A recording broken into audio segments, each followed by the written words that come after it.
Hai, selamat datang kembali di Mimin Art Channel. Tentunya penasaran kan dengan alur cerita selanjutnya? Yuk kita langsung saja dengerin ceritanya. Bab 78. Pagi hari yang cerah, Anissa bangun lebih awal dari suaminya. Dia berniat untuk belajar menjadi istri yang sesungguhnya, tidak lagi membiarkan sang suami menyiapkan segalanya sendiri. Susah saatnya dia menyenangkan hari suaminya dengan menyiapkan semua kebutuhan sang suami. Setelah mencuci muka, Anissa bergegas turun menuju dapur. "Pagi non, apa nona ingin sarapan lebih pagi?" tanya Bu Iruni. "Pagi Bi, enggak hobi, aku cuma pengen masakin buat Mas Rehan. Bibi mau masak apa?" ujar sang bibi. "Ini non, bibi mau bikin rendang," ujar Biruni. "Biar Nisa yang terusin Bi, bibi kerjakan yang lain saja," ujar Anissa. "Gak usah non, mending non Nisa duduk saja atau nonton TV di ruangan tamu.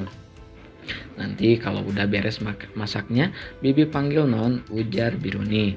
"Gak apa-apa Bi, Nisa lagi pengen masak buat Mas Rey," ujar Anissa. "Ya sudah, kalau begitu bibi mengerjakan pekerjaan yang lain ya non," ujar Biruni. "Silakan Bi." Dengan sangat lihai, Anissa meracik bumbu rendang yang akan dimasaknya. Dia pun memasak beberapa menu makanan yang lain. "Sejak keluar dari rumah Paman Arya, aku nggak pernah lagi masak seperti ini. Untung saja aku masih ingat bahan dan cara masaknya," gumam Anissa. Setelah selesai memasaknya di atas meja, dia kembali ke kamar dan menyiapkan pakaian yang akan dipakai oleh suaminya. Tak lupa dia juga menyiapkan air hangat untuk suaminya mandi. Setelah itu dia membangunkan suaminya. "Mas, bangun, udah siang," ujar Anissa.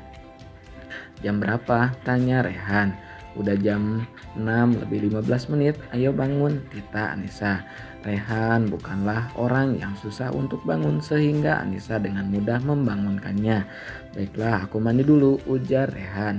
Rehan turun dari ranjang dan langsung masuk ke dalam kamar mandi sembari menunggu suaminya. Anissa pergi ke kamar Cecil.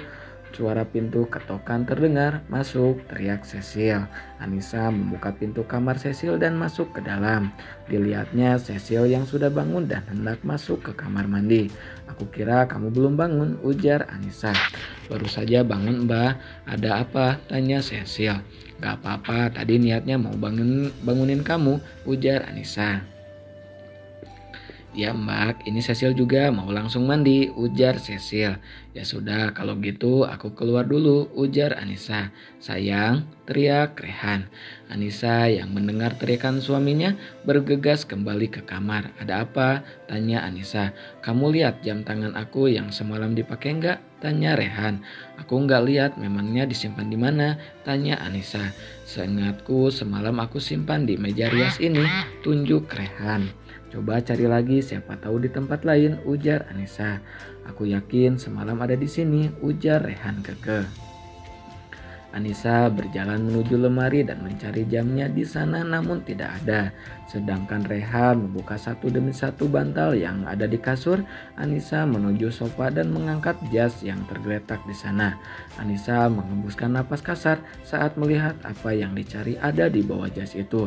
Dia mengambil jam tangan dan menunjukkan pada suaminya. "Ini apa?" tanya Anissa. Rehan melangkah menghampiri istrinya dan mengambil jam tangan yang dipegangnya.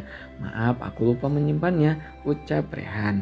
"Sejak kapan suamiku jadi pelupa?" tanya Anissa. "Entahlah, mungkin sejak hari ini," ujar Rehan. Rehan mengambil dasi yang sudah disiapkan oleh istrinya. "Sepertinya aku nggak bisa pakai dasi hari ini," ujar Rehan. Anissa mengambil alih dasi yang sedang Rehan pegang. "Bilang saja minta dipakaikan," ujar Anissa. "Aku kira istriku lebih peka," ucap Rehan. "Tapi sayang aku nggak sepeka itu jadi perempuan," ujar Anissa. Rehan tidak menjawab lagi ucapan Anissa. Dia mengamati wajah istrinya yang cantik walau tanpa make up. Jantungnya mulai berdebar lebih kencang dari biasanya. Terima kasih sudah menjadi istriku, ucap Rehan lirih. Anissa mendongakkan kepalanya melihat wajah sang suami. Seketika mata mereka saling bertemu, jantung Anissa berdesir hebat saat tatapan Rehan mengintimidasinya. Mereka sama-sama terpaku dengan apa yang mereka rasakan, sampai Anissa tersadar dan memalingkan wajahnya. Ayo turun kita sarapan bersama sebelum kamu berangkat ke kantor, ujar Anissa gugup. Anissa ingin melangkah keluar dari kamar, namun langkahnya terhenti saat tangan kekar Rehan mencegahnya. Rehan menarik tangan Anissa hingga tubuhnya jatuh ke dalam pelukannya. Jangan pernah meninggalkanku apapun yang terjadi di masa yang akan datang, ucap Rehan lirih. Anissa terdiam untuk beberapa saat. Aku gak akan kemana-mana, ujar Anissa meyakinkan. Kita turun ya, mungkin Cecil udah dibawa, ucap Anissa seraya melepas pelukannya.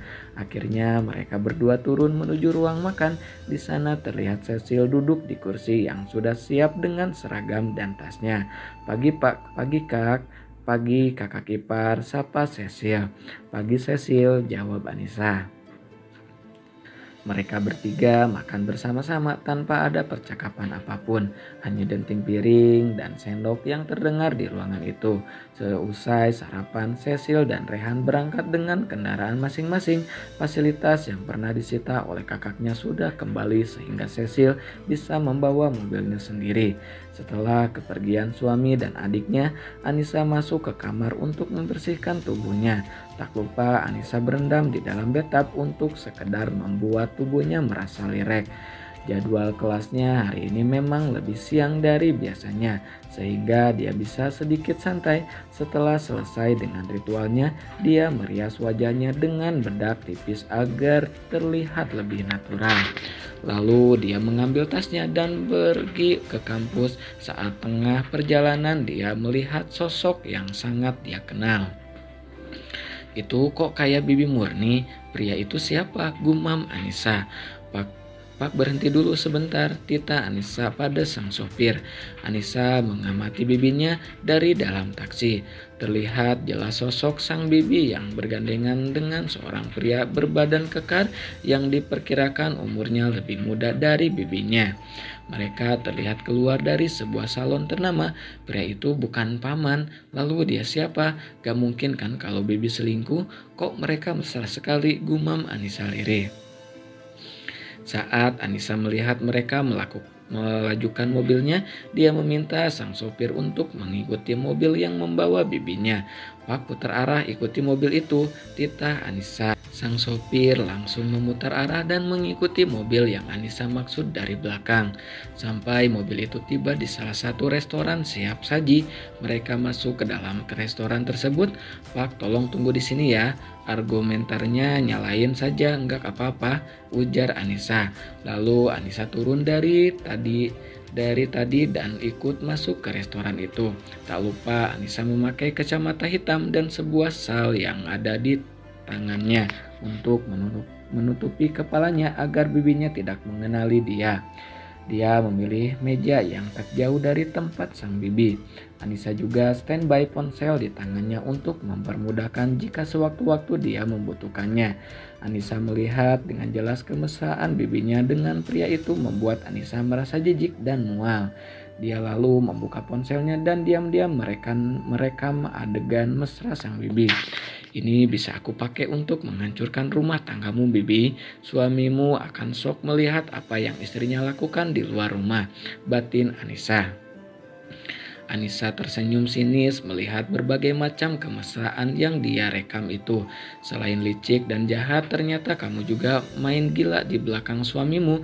Sungguh malang nasib Paman Arya karena memiliki istri dan anak yang sama-sama murahan seperti kalian, batinnya.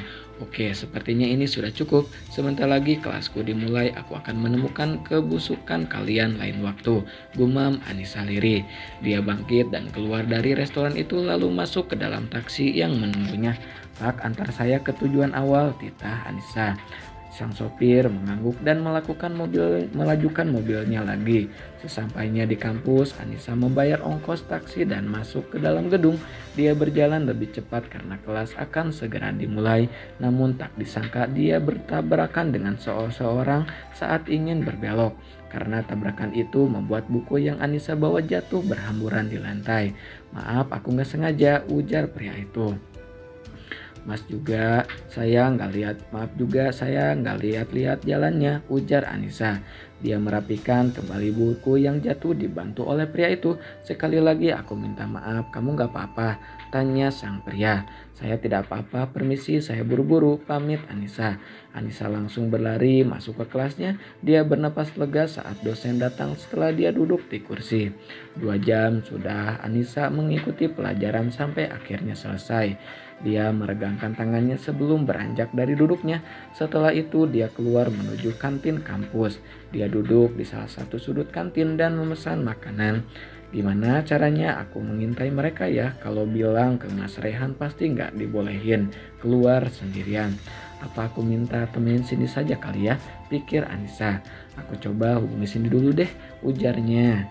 Anissa menghubungi Cindy dan memintanya untuk menemui Anissa di kantin Fakultas Teknik. Cindy yang sedang di taman bersama temannya langsung pamit dan menemui Anissa. "Hai, capek banget aku, minta minumanmu," ujar Cindy yang langsung menyambar gelas yang ada di depannya. "Buset, abis lari maraton neng, ngos-ngosan gitu," ujar Anissa. Bukan abis lari, aku abis ketemu sama pangeranku. Tadi aku papasan sama dia pas jalan ke sini. Bener-bener bikin gila ketampanannya," ucap Cindy. "Sepertinya pendekar jomblo udah mulai meleleh nih," ledek Anissa. "Jangan meledek itu deh, gini-gini juga aku manusia biasa yang butuh belayan lelaki. Emang kamu doang yang boleh punya pasangan? Aku juga punya kabar penting buat kamu. Kamu harus tahu ini," ujar Cindy sembari mengambil ponselnya dari dalam tas. "Apaan sih?" tanya Anissa. "Nih coba lihat kelakuan sepupu itu," ucap Cindy. Cindy memutar sebuah video di ponselnya dan menyerahkan pada Anissa. Anissa tercengang melihat isi dari video itu. "Kirim video itu ke ponselku. Sebenarnya aku juga udah tahu, tapi dengan video ini juga bisa bikin hidupnya lebih hancur," ucap Anissa. "Nis, kamu yakin ingin balas dendam?" tanya Cindy. "Kenapa nggak yakin? Aku punya bukti dan pendukung yang nggak bisa dikalahkan. Mereka pasti akan kalah dan hancur," ujar Anissa. "Keren, perubahanmu sangat luar biasa setelah menjadi istri dari Tuan Rehan.